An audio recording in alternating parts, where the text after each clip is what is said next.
Buongiorno, benvenuti alla TG Sicilia. Le principali notizie. Il femminicidio di Sara, di soli 22 anni a Messina, l'intero paese sconvolto, fermato un collega di università e lui accusato di averla accoltellata alla gola, preso dopo la fuga dai carabinieri che avevano arrestato Messina Denaro. Sara aveva paura dell'assassino che la molestava con i suoi messaggi. L'ultimo vocale della vittima all'amica: mi segue. È un dramma immenso. La sottosegretaria Siracusano esprime con queste parole il cordoglio del governo. Partinico, sotto interrogatorio i due fratelli che hanno massacrato di botte l'uomo con cui avevano avuto una lite in auto per una banale questione di precedenza. Indagati per omicidio preterintenzionale sostengono di essersi difesi. Indagati dalla Guardia di Finanza due imprenditori del Palermitano che avevano creato una discarica abusiva dove si liberavano di rifiuti anche pericolosi. Intensificato il controllo dei territori per impedire simili scempi che compromettono l'ambiente. Colpo di coda dell'inverno, temporali a intermittenza, allagamenti, freddo, vento, scuole chiuse a Messina e Catania. Qui il sindaco trentino raccomanda agli studenti rimasti a casa di non perdere tempo sui social e piuttosto di leggere e suggerisce due titoli. Taormina, nel pomeriggio la giunta regionale varerà il piano d'emergenza proposto dal sindaco De Luca dopo la chiusura, almeno per 3 mesi, della via d'accesso dal lato nord della città. I lavori rischiano di compromettere la stagione turistica. A Catania i ragazzi raccontano il quartiere di Librino in 60 riuscitissimi scatti. Esprimono la solitudine e la speranza dei giovani fotografi. Calcio, il Catania domenica riceve la capolista Avellino dopo 8 risultati utili consecutivi. Il centrocampista Sturaro, nel corso della trasmissione Corner, ha sottolineato l'identità ritrovata del gruppo etneo.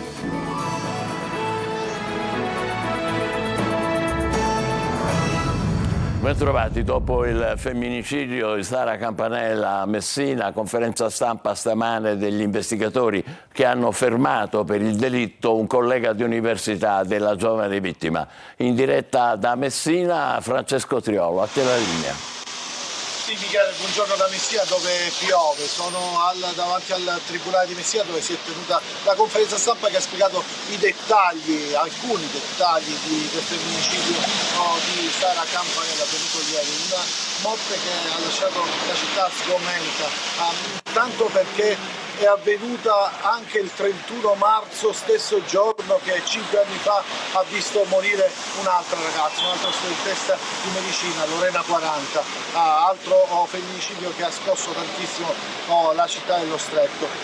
Tanti fiori, tante attestazioni di ricordo per Sara Campanella questa mattina nel luogo del delitto sul viale Gazzi, dove è un luogo di passaggio di tanti studenti proprio di medicina. Lì c'è la fermata del bus proprio accanto al policlinico, la struttura sanitaria dove studiava Sara Campanella, dove studiava l'indiziato numero 1 del suo omicidio, Stefano Argentino, di 27 anni, originario di Noto, che ieri, secondo le indagini, secondo la ricostruzione, avrebbe accoltellato la giovane. Decisive nella cattura anche del ragazzo, di individuazione, sono state testimonianze di tanti ragazzi. Noi ne proviamo una di uno dei giovani studenti di medicina che ieri si è trovato proprio lì sul luogo al momento della tragedia e ha tentato di soccorrere Sara Campanella.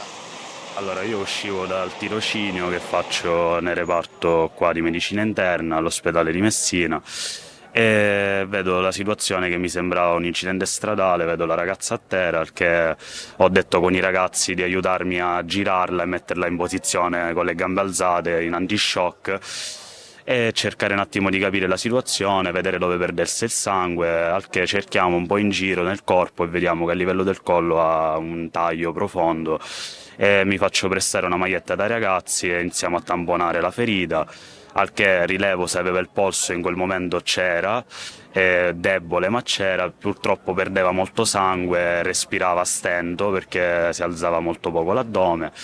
Valutiamo un attimo la situazione, iniziamo a fare qualche ventilazione noi, meccanica, abbiamo cominciato con quello che potevamo per ridurre un po' la situazione, ma diciamo già in quel momento a terra c'era un lago perché ne aveva perso molto sangue, abbiamo potuto fare quello che era magari le prime manovre di primo soccorso. Fondamentali sono state le testimonianze dei ragazzi e anche le immagini di videosorveglianza, così si è arrivati a ricostruire tutti i movimenti del ragazzo, una caccia all'uomo iniziata subito, immediatamente, perché c'era il pericolo che potesse compiere dei gesti estremi. A condurla il colonnello Lucio Arcidiaco, uno che di caccia all'uomo ne sa qualcosa, visto è stato quello che ha catturato Matteo Messina Denaro. Si è arrivati sino a Noto, dove è stato rintracciato in casa di un paese, il suo paese, proprio Stefano Argentino. Sentiamo il colonnello Lucio Arcidiaco. Quello che noi abbiamo fatto in maniera serrata è stato ricostruire la dinamica dell'evento e per fare ciò ci siamo avvalsi fortunatamente della collaborazione di diversi testimoni e anche dei servizi di videosorveglianza che sono presenti nella zona che è stata interessata appunto da questo grave evento. Dovremo fare tutte le analisi dei dispositivi, insomma di tutto ciò che ovviamente comprendete fa parte dell'attività investigativa, quindi non sono in grado di darvi notizie in questo momento su queste cose. Ma la ragazza temeva soltanto o aveva anche espresso una denuncia, magari aveva fatto qualcosa di più esplicito? Come è stato detto prima in conferenza stampa, non c'è stata alcuna denuncia nel tempo da parte della ragazza. Le indagini naturalmente sono ancora in corso, c'è da trovare anche l'arma del delitto, il coltello che ancora non sarebbe stato trovato. È tutto da Messina per il momento, la linea può andare allo studio. Michele. Grazie al nostro collega in diretta Francesco Triolo da Messina. Non c'è stata denuncia, ma Sara temeva il ragazzo che l'ha uccisa. Come tante altre vittime di violenza, sentiva di essere in pericolo. Lo ha confidato fino a qualche ora prima dell'assassino con un messaggio vocale a un'amica: sono sicura che mi segue. Ecco un centro che aiuta le donne a salvarsi. Adelaide Barbagallo. Vivere con la paura che quel ragazzo, quell'uomo che hai conosciuto e vuoi tenere a distanza per aver scoperto la sua ossessione e aggressività, sentire il pericolo farsi sempre più concreto, dirlo alle amiche, scriverlo sui social e temere perfino di sporgere denuncia, perché anche questo passo è difficile da compiere. Sara, l'ultimo vocale, lo ha mandato a un'amica: sono sicura che lui mi sta seguendo. Proprio così, il suo assassino era già alle sue spalle. Da 2 anni Sara temeva quel ragazzo. Quello che noi diciamo sempre alle donne è: al primo segnale di controllo, al primo segnale che qualcosa non va, chiedere aiuto ai centri antiviolenza, che sono luoghi ai quali ci si può rivolgere con il rispetto dell'anonimato e della riservatezza, che riescono a fare anche una valutazione del rischio rispetto a quello che la donna sta subendo e attivano la rete di protezione. Questo è fondamentale e chiaramente nelle ipotesi di estrema emergenza rivolgersi alle forze dell'ordine. La morte di Sara ancora una volta scuote le coscienze. Matilde Siracusano, sottosegretario ai rapporti con il Parlamento e deputata messinese di Forza Italia, esprime il cordoglio del governo e suo personale per questa perdita assurda e inaccettabile. Il Codacons Donna sarà presente nel procedimento penale per pretendere giustizia e invoca strumenti di prevenzione efficace e una rete di protezione attiva per tutte le donne in pericolo. Dopo Messina e Misilmeri, un'altra città sotto shock è Partinico per la morte di Gioacchino Vaccaro, ucciso al termine di una rissa per banali questioni di precedenza in auto. Questa mattina all'interrogatorio dei fratelli Failla, che sono indagati per omicidio preterintenzionale. L'avvocato dei due dice forniranno una versione differente da quello finora emerso. Marco Gullà. Si sono difesi, ribaltando la tesi della famiglia Vaccaro. Primo interrogatorio al Tribunale di Palermo per i fratelli Failla, indagati e in stato di fermo per l'omicidio di Gioacchino Vaccaro, l'uomo di 45 anni, morto dopo una rissa a Partinico. L'avvocato dei due fratelli sostiene che le immagini della telecamera di videosorveglianza dove è avvenuto il pestaggio certificano la tesi dei Failla, ovvero che si sono difesi perché aggrediti dai Vaccaro. Una rissa feroce, come ci ha raccontato una donna che ha assistito alla violenza. Signor? Certo, perché io non ci avvicinavo, non è che potevo stare tranquilla. Perché dato che ormai hanno tutte le cutelle appresso, però loro non avevano niente in mano. La moglie di Vaccaro è stata colta da un malore, ma adesso sta meglio. Troppo grande il dolore. Il marito aveva trovato un nuovo lavoro in un supermercato a Partinico. Era felice. Avrebbe dovuto prendere servizio in questi giorni e invece è morto in una domenica sera di follia. L'inchiesta della Procura di Palermo deve stabilire l'eventuale nesso di causalità fra le botte ricevute e il decesso. Messina, 11 arresti per mafia e droga negli sviluppi dell'inchiesta che a marzo aveva messo in luce che lo spaccio nella zona ionica era organizzato dai clan mafiosi Cappello e Cinturino. Francesco Triolo. Detenzione e spaccio di sostanze stupefacenti. Con queste accuse il GIP di Messina ha disposto misure cautelari per 11 persone nell'ambito di un'inchiesta diretta dalla Direzione Distrettuale Antimafia di Messina e condotta dai Carabinieri, che ha documentato l'influenza del clan Cappello di Catania nella fascia ionica della provincia messinese, che già ha consentito il 13 marzo scorso l'esecuzione di un'altra ordinanza di custodia cautelare nei confronti di 25 persone. L'operazione, a cui hanno preso parte oltre 60 carabinieri, scaturisce proprio dagli interrogatori della prima operazione e le ulteriori indagini hanno permesso di documentare le condotte di altri 11 soggetti operanti nello smercio della droga, principalmente cocaina e hashish, che acquistavano le sostanze stupefacenti e poi venivano smerciate a Giardini Naxos e nei comuni limitrofi. A capo dell'organizzazione l'esponente del clan Cappello Riccardo Pedicone, già arrestato lo scorso 13 marzo, ma adesso anche fornitori di secondo piano, ovvero occasionali di sostanze stupefacenti operanti a Catania o nella zona sud della provincia di Messina. A loro si rivolgeva il gruppo quando non aveva immediata disponibilità di stupefacenti, essendo in attesa dell'approvvigionamento dei grossi quantitativi da Catania. Le indagini inoltre hanno svelato il ruolo di Carmelo Riolo, appartenente al clan Cintorrino, che insieme alla compagna riforniva numerosi clienti, per lo più a gaggi, soprattutto di cocaina. A Catania è stato arrestato un 42enne di Paternò per rapina e lesioni personali aggravate, accusato di avere ferito derubandolo un gioielliere nello scorso novembre. Simona Mazzone. Era stato colpito con 2 colpi di pistola alla gamba per sottrargli uno zaino, così il gioielliere si era accasciato mentre 2 rapinatori fuggivano a bordo di uno scooter. Quella rapina, commessa lo scorso 30 novembre nella zona di Piazza Corsica tra via D'Annunzio e viale Vittorio Veneto a Catania, aveva lasciato tanti punti interrogativi.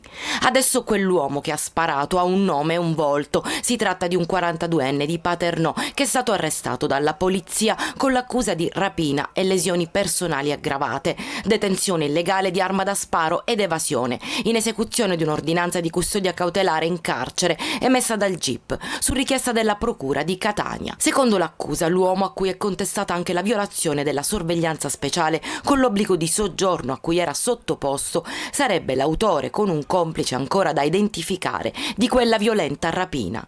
Le indagini della questura, basate sulla visione di immagini estrapolate dai sistemi di videosorveglianza della zona, hanno permesso di identificare il 42enne. La polizia inoltre è riuscita a individuare l'auto con cui era arrivato a Catania da Paternò per posteggiarla e successivamente utilizzare, insieme a un complice che lo guidava, uno scooter con targa clonata per commettere la rapina. Nel Palermitano indagati 2 imprenditori che avevano creato una discarica abusiva in un'area vincolata e lì si liberavano illegalmente di rifiuti anche pericolosi. Lo ha scoperto la Guardia di Finanza, che batte a tappeto i territori per impedire scempi e distruzione dell'ambiente. Maglio Viola.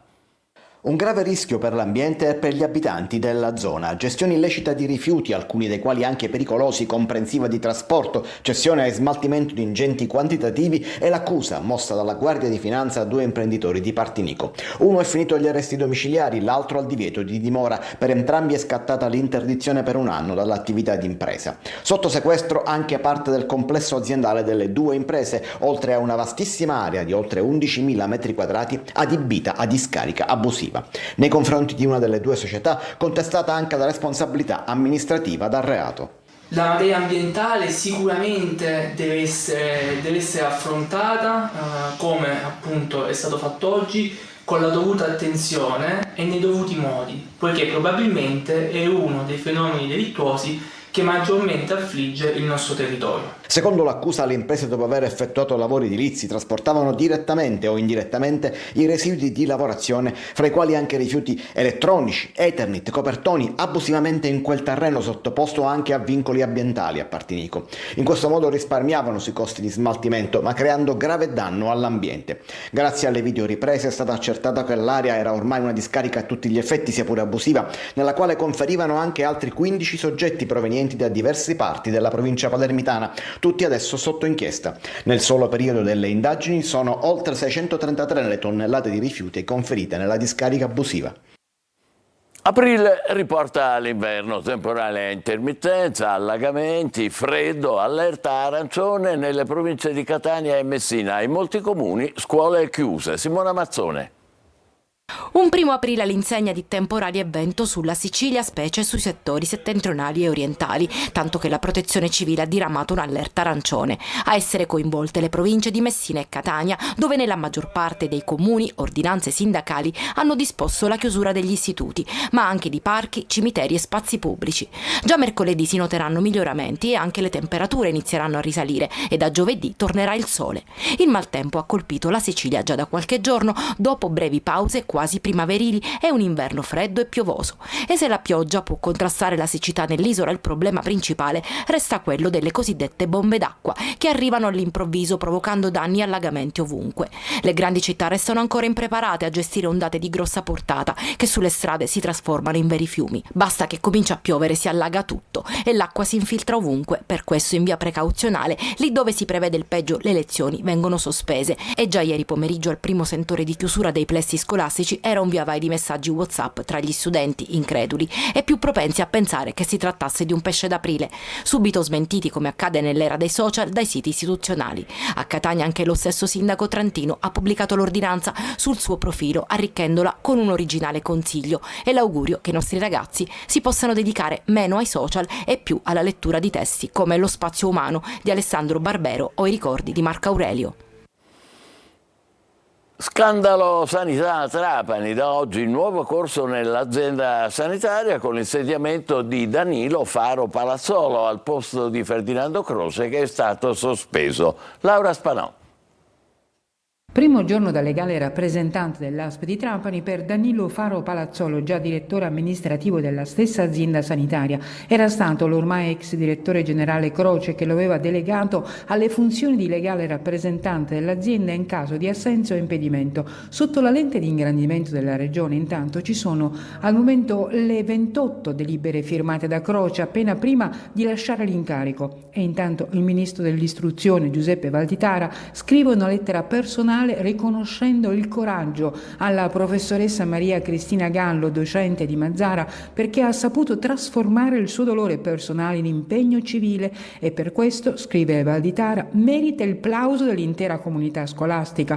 Il suo impegno e la passione per l'insegnamento sono un esempio. La professoressa Gallo è diventata il volto di una denuncia che ha scoperchiato uno dei più grandi scandali sanitari degli ultimi anni in provincia di Trapani, ritardi fino a 10 mesi nei referti istologici da parte dell'ASP. La risposta della docente è stata commossa e ferma. Faccio solo il mio dovere con amore e per amore del bene. La sua denuncia alla procura di Marsala ha acceso i riflettori su una situazione esplosiva, oltre 3.300 referti accumulati e ritardi fino a 10 mesi. Gli ispettori della regione prima e del Ministero della Salute dopo hanno confermato gravi inefficienze.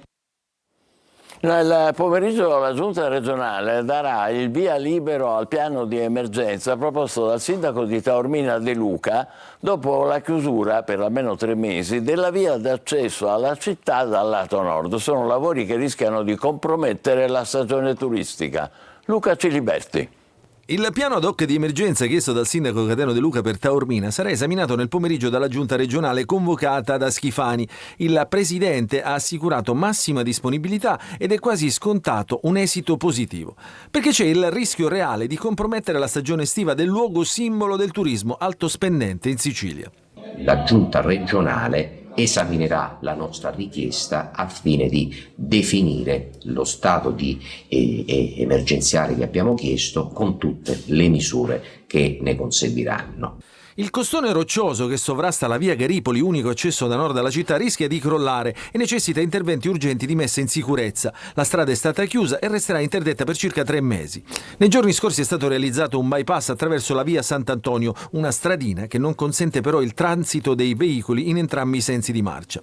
E sin da subito si sono creati disagi e ingorghi. Il sindaco De Luca ha individuato soluzioni in 2 fasi, sia emergenziali sia strutturali, con una specifica disciplina normativa e regionale, con le adeguate coperture finanziarie e procedure amministrative semplificate e derogatorie, con un apposito commissario che traduca in azione l'intera strategia. Aree di sosta dedicate, parcheggi scambiatori a bassa quota e ingressi contingentati. A Catania i ragazzi raccontano il quartiere di Librino in 60 scatti. C'è la solitudine e la speranza di questi giovani fotografi. Giusy Lazzara. Tanti gli sguardi su Librino, il megaquartiere di Catania raccontato con i 60 scatti dei ragazzi che vivono nel quartiere. Le foto sono in mostra nel centro Libera Talenti Librino, in uno spazio dedicato all'Oreo, funzionale e fresco come deve essere un luogo di accoglienza. Sono stati gli stessi giovani, più di 90 riuniti in una giuria, a decretare il vincitore. Il primo premio lo ha vinto Christian Sabstier, 17 anni, e una vera passione per le immagini. Sembra un non finire. Quindi tipo un orizzonte. Dove siamo qui a Librino? Questa qua è la rotonda di San Marco. Di solito questa rotonda non dice niente, però in questa foto anche questa parte scura contro il contrasto del colore del cielo è molto bella.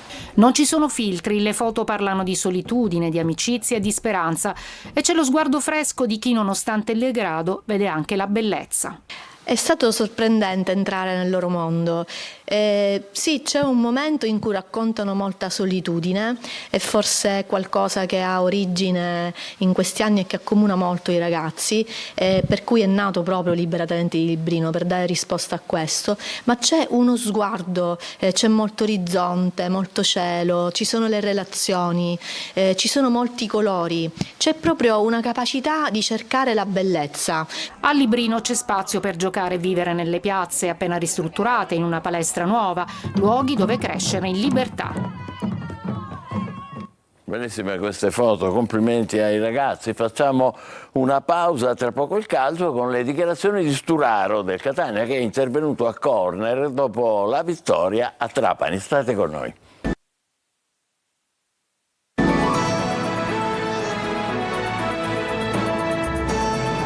Calcio il Catania, che proviene da 3 partite in cui non ha subito gol, domenica troverà al Massimino la capolista Avellino. Sturaro, nel corso di corner, ha parlato del momento del gruppo etneo, sottolineando che la squadra ha ritrovato la propria identità. Marco Carli.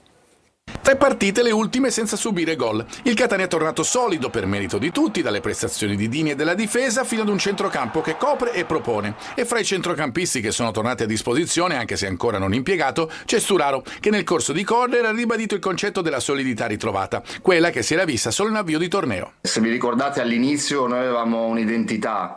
Perché? Perché abbiamo fatto comunque il ritiro, abbiamo fatto un percorso che ci ha portato a fare bene l'inizio di stagione.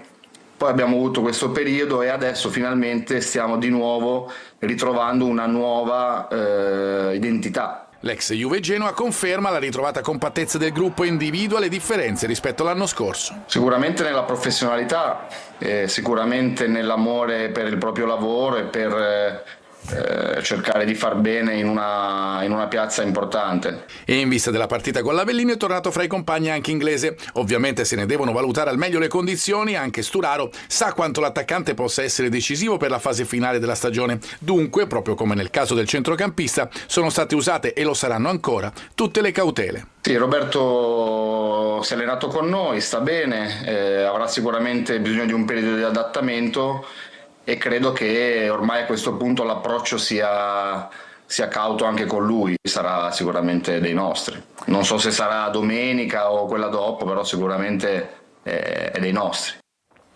Noi ci fermiamo qui, grazie per essere stati con noi, appuntamento come al solito alle 20. Buon pomeriggio.